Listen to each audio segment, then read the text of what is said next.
Assalomu alaykum. Mesaj yazsanız.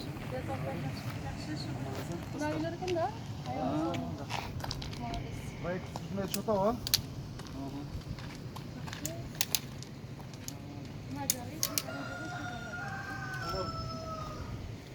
Kaçadan bu otları?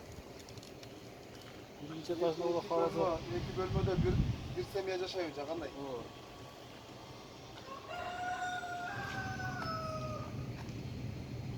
Konuşmak bırak. Bunu şeye kadar şu. Da havasıymış.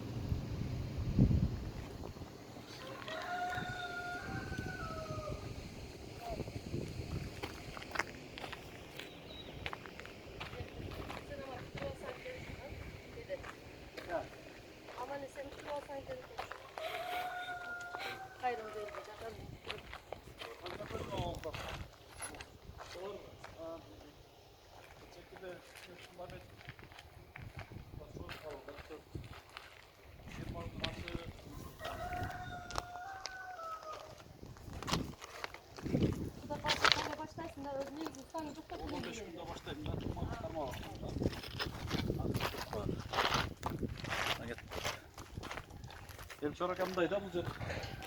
Buradan bir sene çal. Aha bakalım. İlk bölümde bir bölümde.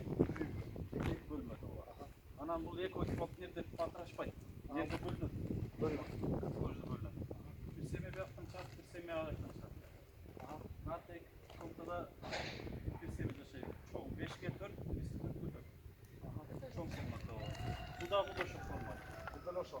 Bu var. Anam notları gör. Sonra bunu iyi o zaldı şu anda da var. İlk konuda hepsi yedi. Altı katı. Bu hatta var. Detski var. Kazak da olur. Şimdi o bir sene. Bundan çıkardı. Yine Böyle vanna duş masada var. Yok tuvalet vannası sırtta vardı. Vardı kankası. Sırtta. Yerde kanalizasyon yok da. Ötte жақсы. Анан мына ушул жерден кадимгидей бир семья чыгат. О жарына пандус коебуз, коляска чыга турган. Темир өзүнүн эмелери бар. Янан чыгат. Ошо ортодон бөлүнөт. Янан Бул жактан bir semiyeye geçiyor. Аранан эки семья. Анын эшигинин алдында андай жөн эле ушул бойдон такырайып калбайт. Бул проектте фонтандарга чейин койгон. Фонтаны, багы, эң нары жагында детский площадка. Сонун баарын отургузуп, анан бир убакыттар келгенде бахал ушул жерге келип, ушул жерде муктаждар менен ырыскылаш болуп, дубасын алып, көңүл көтөрүп кете турган жай болот. Эки этаж болуп чыгат. Комплекс болот. Мынягын эки этаж кылабыз да сөз Кудай кааласа. Бул жагы Анан Кудай насип этсе ушул жагын да кошобуз. Нар жагы эми көрөбүз шартка жараша да. Кудай кааласа болот. Болуп калса бардыгын эки этаж кылып койсоң. Кайрымды элим колдоо эле берсе, Кудай буйрса. Биринчи Кудай кабатта кааласа. 6 семья жашайт да. Биринчи кабатында эле чыгыш. Ошол бул жер 6 соток жер. Азаматым туруп ал. Biz de şu yüzünü atlan işte. Секрестоосу жок Bunu эле. alıp geldik hele. Ол Бийликке жерде карабайлы бир жакшы нерсе Ушу болот. бир семьяга неме болот баягындай. Кичинекей тапчан нерсе алып койсок болот деп. Ушул жерден үстү жабылганда ошол жерге чейин жабылат да. Жерге жан жакын тийбейт. Ушул жер эме болот. Мен азыр Bizim atımızdan daha işte var. түшүнүктүү. Бияк азыр бизде эме болуп атат, видео тартып атат. Негизи биздин жумуш ушундай, элчорга туура түшүнөсүз. Билесиз. Эл менен иштешип ушундай. Эже келсеңиз чулкунжа. Биз жакта азыр түз эфирде кетип атат. Нар жакка да тарттым. Ассаламу алейкум, урматтуу кыргыз элим, урматтуу мекендештер. Кудай бурса биз мына Жалал Абад областындагы муктаждар комплексинин фундаментин куюп токтотконубузга бир 20 күндө болуп калды. Мен азыр кирпичный заводторго барып, уже кирпич сүйлөшүп атам. Кудай кааласа усталар эртең 17си келет. Усталар даяр, 17си кирпичин баштайбыз. 3-4 күндөн кийин кадимки дубал башталат. Анан мына бүгүн Казакстанда, Алматада кызматтаган, ошол жакта көп жылдан бери мигрант болуп жүргөн, жөн эле мигрант болуп өздөрүнүн оокатын тирлигин эле кылып жүрбөстөн элге кызмат кылып жүргөн жаштарды бириктирип, Жашмуун деп ушундай топту түзгөн Жашмуундун төрагасы мына Элчор агам өзү келип турат. Элчор агабыз менен биз көп жылдардан бери ушул кайрымдуулук иштердин үстүнөн таанышып, ага ини болуп, бир туугандай мамиле кылып, мына эжем менен дагы дайым байланышып, негизи эле ар бир жумушубузга туура кеңешин берип, туура багыттап турган агаларыбыз, эжелерибиз мына ушулар. Мына мен азыр сүйүнүп атам, негизи эле ушул жерге ким бут басып келатса, ушунчалык сүйүнөт экенсиң, анткени үйүңө бирөө келатса сүйүнөт экенсиң, кабар алганы келатчат, жардам бергени келатчат, ушул жерге жылуу сөз айтканы келатчат деп мына сүйүнүп агаларыбызды келатат дегенин угуп алып кечетен бери сүйүнүп, мына эл бар экен, журт бар экен, биздин ишибизди колдогон инсандар бар экен, ишибиз жолдо калбайт экен. Кудайга шүгүр, мына ушул агаларыбызды себепчи кылып, мына ушул үйдү Алла таалам бүтүрүп берген Кудай буюрса деп сүйүнүп турган чагыбыз. Кудай кааласа бул иш бүтөт. Бул ишке биз жардам берсек, бербесек дагы бүтөт. Анткени сиздерге окшогон инсандарды, мына ушул агаларыбызга окшогон инсандарды себепчи кылып жибере берет Кудай кааласа иншалла.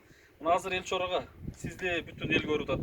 Негизи видеого тартылгандан алыс инсансыз билем мен, бирок сиздердей инсандар көп да.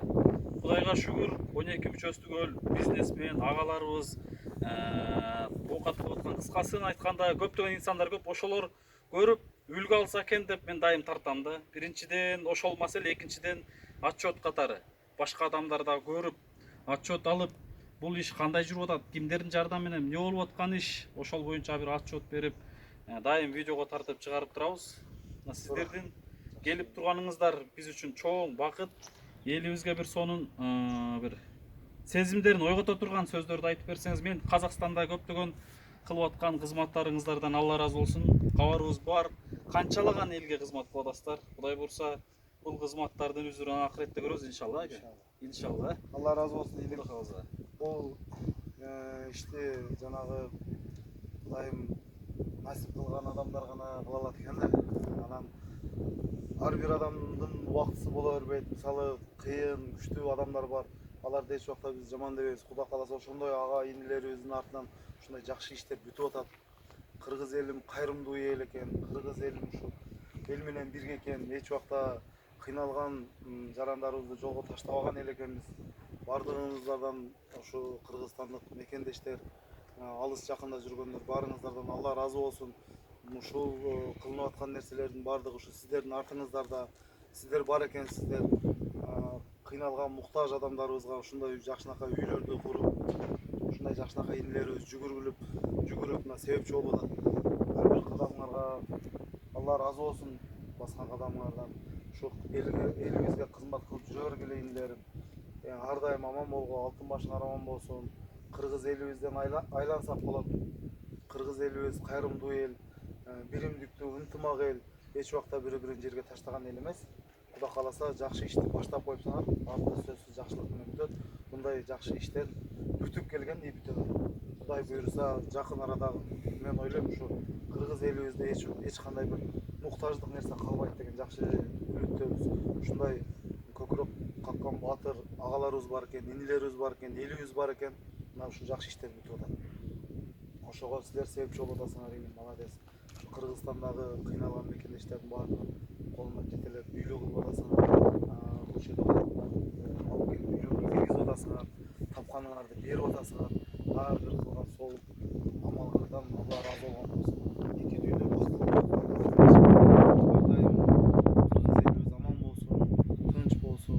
Эч убакта кыйынчылык, жаманчылык болбосун. Мамлекетибиз тынч болсун. Элибизге ошо тынччылык, аманчылыкты каалайбыз. Ар дайым ушундай кайрымдуу иштерди жасап жүрө берели. Канчалык муктаж адамга жардам кылып, канчалык жетимдин башын сылаган сайын дейт, ал адамдын Алла Таала даражасын көтөрөт дейт да. Бул ар бир адамдын кыла турган иши. Бул сен менен мен эле ишим эмес. Бул ар бир момун мусулмандын кылып келаткан иши. Мусулман өзү негизи берешен болот экен, мусулман ынтымак болот экен. Кудайга шүгүр, көз тийбесин, жаман эл эмеспиз, жакшы элбиз. Эл сыймыктанган элбиз да. Ар дайым молодец ушундай иштерди кылып жүрө берме деп. Аман болуп, биздин да ушу азыраак үй бүлөбүздүн атынан ушу алып келип, аз болсо да көптөй салым кошуп койлу деп. Аз болсо да көптөй көрүп алып койсуң, ушу $500 алып келди эле канка. Анан Кудай кааласа, Иншалла Кудай кааласа. сөзсүз кабар алабыз, келебиз. Усталарды жоктоп келебиз, койлорду союп келебиз дегенде иншалла. Жетим жесирлерге келип сөзсүз колубуздан келген жардамыбызды беребиз, аракетибизди кылабыз. Биз Кудай буюрса, сиздерге ишенип, элибизге ишенип, бир гана жараткан Аллахтын буйругу менен, Алланын насиби менен ушул иштер башталган. Кудай кааласа, Дагы да көптөгөн элибизде себепчи кыла берсин ушундай иштерге. Алла Эже разы болсун. бир көрүп аткан эжелерге, сиңдилериңизге бир жакшына сөз айтып кетсеңиз, эжелер да көрүп сиздерден үлгү алсын. Чыныгы мындай айтканда анча-мынча эркектерден кем калбаган эжекебиз чындыгында. Бул үйдөн башка канчалаган башка фонддор менен көптөгөн үйлөргө себепчи болгон үй бүлө булар. Биз билгенден бери, мен ушу Москвада эмгектенгенден бери мен угуп келем, кийин келип тааныштым. Көптөгөн үйлөргө жардам беришти. Айта берсе сөз көп. Негизи үйдүн кожойкеси, падышасы мындай элге чыгууну туура көрбөйт, жактырбайт. Ошондуктан мен азыр мажбурлап эле тарттым. Башкалар көрүп үлгү алса экен деп. Şu birinciden Mederinim sağa Allah razı olsun. Kudayım kuch kuvat bersin. Şunday жақсы işlerdi kılıp jatasın. Şu жақсы işlerdi kılıp jatasın. Жақсылыктардын arты Allah'tan kaçsın. Allah razı olsun. Akniyet, amanat fondu menen kançalagan boru orugan oorulууларды Индияга алып барып келдиң. Үйү жокторду үйлүү кылдың. Мына бул ишти дагы аябай сонун кылып жатасың. Бул үйгө дагы бир 12-13 адам кылып жатасың да? Куда калса биринчи этажда 6 семья, үстүнө дагы 6 семья. Аябай жакшы. Мен ушу элиме кайрылып кетет элем. Урматтуу кылым карыткан кыргыз элим, кайрымдуу элим. Ушул Медерде инибизди колдоп, ушул мына салып жаткан үйүнө аз болсо да жардам бериңиздер. Ушундай инсандарды колдоп көтөрүп алсак, кыргыз элим өзүбүзгө жакшы. Буйрса, рахмат сиздерге. Allah Чоң razı рахмат. olsun sana. Үйлөрүңүзгө чоң рахмат. Алла таалам сиздерге эселеп сооптор жазган болсун. Анан ошол жакта жүргөн кыргыз эли заман болсун. Сыртта жүргөн мигрант болуп жүргөн кыргыз эли заман болсун. Салам айта барыңыздар. Бүгүн жолго чыгасыздар да. Эртең менен. Салам айтыңыздар. Казакстанда жалпы жүргөн мекендештерибиз аман болсун, тынч болсун. Негизи эле момундай кайрымдуулук иштердин көбүн көтөрүп аткан мигранттар чындыгында Казакстанда жүргөн, Турцияда, Россияда негизи эле. Ошол мекендештерибиз бар экен. Ошолор колунан келгенин аз-аздан кийим болсо кийим берет, бечара, акча болсо акча берет. Буну биздин атыбыздан жеткизгиле деп берет, көрсөтүп да берет, көрсөтпөй да берет. Кыскасы элибизге кандай жардам болсо аманаттарды берет.